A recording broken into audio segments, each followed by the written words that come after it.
한국에서도 집을 구할 땐 부동산을 직접 방문하거나 앱을 사용하는 것처럼 대만도 집을 구하는 방식은 비슷하다. 나도 집을 구할 때 가장 먼저 앱을 다운받아서 살펴봤다. 대만에서 집을 구할 때 가장 많이 사용하는 앱은 591 팡우찌아오이라는 앱이다. 스토어에 591을 치면 금방 나온다. 월세뿐 아니라 매매 거래도 많이 올라오는데 집주인이 직접 올리는 매물도 있지만 부동산 대리인이 올리는 경우가 훨씬 많다. 지역별로 다양한 매물이 올라온다는 장점이 있지만 단점은 중국어로만 서비스가 된다는 점이다. 그래서 중국어를 잘 못하는 외국인들은 페이스북 내의 여러 커뮤니티 페이지에서 방을 구하는 경우도 많다. 영어로 된 페이지도 많지만 여러 페이지에 가입해서 발품을 팔아야 한다는 번거로움이 있기도 하다. 내가 원하는 위치와 조건을 정리해서 올리면 연락이 오기도 한다. 아무튼 나는 앱을 활용해서 원하는 지역 몇 개를 찍어놓고 틈틈이 올라온 집들을 살펴봤다. 우선 사진상으로 마음에 드는 집을 즐겨찾기 해놓고 하나씩 들어가 정확한 위치나 옵션 등을 찬찬히 살펴봤다. 그러다 보니 내가 원하는 집의 조건들이 하나씩 잡혀가기 시작했다. 대만은 집에서 요리를 잘 안 해먹는다는 문화라 부엌이 없는 집도 많고 가스 대신 인덕션만 설치되어 있는 집도 많다. 나는 아무래도 집밥을 많이 해먹는 스타일이라 부엌은 무조건 있어야 하고 인덕션은 전기비가 많이 나온다고 해서 천연가스가 연결되어 있는 집이 조건 중 하나였다. 가스를 신청하면 LPG 가스통을 가져다가 연결해준다고도 하는데 굳이 귀찮게 그렇게까지 하고 싶지는 않았다. 그렇게 월세는 조금씩 올라간다. 조건이 하나 둘 늘어감에 따라 즐겨찾기 해놓은 집을 삭제하는 속도도 빨라졌다. 그러다 마침내 모든 조건에 맞는 집을 발견했다. 등록자에게 메시지를 보냈고 약속 일정을 잡았다. 약속 당일 만나기로 한 장소에 가보니 부동산이었다. 등록자는 부동산 중개인이었고 내가 보여달라고 한 집을 보여주기 전에 같은 가격에 다른 집을 먼저 보면 어떻겠냐고 물었다. 지금 그 집을 보러 가는 사람이 있어서 가는 길에 같이 가자면서 말이다. 나는 흔쾌히 수락하고 중개인을 쫄래쫄래 따라갔다. 지은 지 얼마 안 되어 보이는 깔끔한 건물 앞에 도착하니 인상 좋은 집주인이 나와 있었고 집주인을 따라다니면서 본격적인 집 구경을 했다. 별 생각 없이 따라간 건데 깔끔한 외관과 아늑한 실내에 호감도가 급상승했다.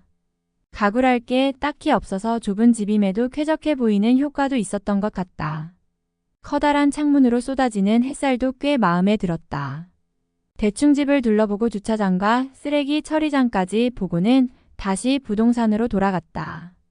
그리고 원래 내가 보기로 했던 집으로 향했다. 지은 지 20년인가 30년 된 아파트라고 했다.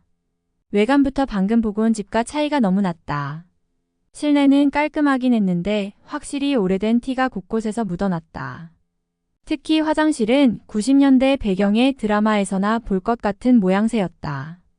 게다가 쓰레기장은 따로 없고 매주 정해진 날 쓰레기차 오는 시간에 나와서 버리면 된다고 한다. 이것도 좀 충격이었다. 우리나라는 웬만하면 쓰레기 버리는 지정된 장소가 있지만 대만은 쓰레기장이 없는 곳이 더 많다고 한다. 그런 곳은 쓰레기차가 지나가는 요일과 시간에 맞춰 쓰레기를 들고 나가 버려야 하는데 일반 쓰레기와 재활용 쓰레기, 음식물 쓰레기 버리는 날이 제각각인 곳도 있다고 한다. 이런 시스템을 아직까지도 고수하는 이유는 아무래도 바퀴벌레 때문인 것 같은데 여전히 적응하기 힘들다. 두 집 모두 월세는 똑같고 내가 원하던 다른 조건들도 충족한다. 다만 고민되게 만드는 차이점이 있다면 첫 번째 집은 회사까지 걸어서 20분 거리의 방은 1.5개, 두 번째 집은 회사까지 걸어서 5분 거리의 방이 3개라는 것이었다. 가성비를 따지자면 두 번째 집을 선택하는 게 맞지만 사실 이미 마음은 첫 번째 집으로 기울었기 때문에 나를 합리화시켰다. 20분은 아침 저녁으로 딱 적당한 운동시간이고 방은 굳이 3개씩이나 있을 필요가 있을까? 청소하기만 힘들지. 그렇게 합리화 끝에 최종적으로 첫 번째 집을 계약했다. 주변 환경이나 인프라도 첫 번째 집이 월등히 좋기도 했고 바퀴벌레도 덜 나올 것 같다는 점도 선택에 한몫했다. 선택하고 나서는 계약을 하기 전에 이런저런 사항들을 조율했다. 집에 가구들이 너무 없다 보니 혹시 지원 가능 여부를 물어봤더니 소파와 TV는 놔줄 수 있다고 해서 그렇게 해달라고 했다. 그리고 주차장은 쓸 일이 없다고 하니 관리비도 약간 깎을 수 있었다. 부동산 중개인이 중간에서 소통을 도와줬고 집에 하자가 있는 부분들을 미리 사진을 찍어 계약서에 첨부했다. 그리고 최종적으로 집주인과 부동산에서 만나 계약서를 작성했다. 부동산 중개비는 보통 월세 관리비 미포함의 12이다. 내가 구한 집은 월세 4만 원의 관리비가 3,500원인 집이어서 부동산에는 2만 원을 지불했다. 집주인과 직접 소통하고 계약을 하면 중개비는 아낄 수 있지만 추후에 계약상 문제가 발생했을 때 혼자 처리하기엔 힘들 수 있다는 단점이 있다.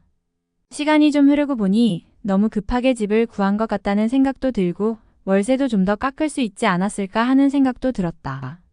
두 번째는 더 잘할 수 있겠지 했는데 두 번째 없이 이 집에서 계약 2년을 꽉 채우고도 몇 달을 더 살고 있는 중이다. 이러니 저러니 해도 큰 불편함 없이 그럭저럭 살기 무난하니 여기에 쭉 살고 있지 않나 싶다. 나중에 또 집을 구하게 된다면 계약은 1년 단위로 하고 월세는 최대한 깎고 집에 보수가 필요한 곳은 꼭 처음에 요구해야지. 그리고 꼭 덧붙이고 싶은 말은 아침 저녁으로 운동하기 좋을 거라고 생각한 20분은 체감온도 40도를 넘나드는 대만의 여름엔 지옥과도 같은 시간이었다는 것이다.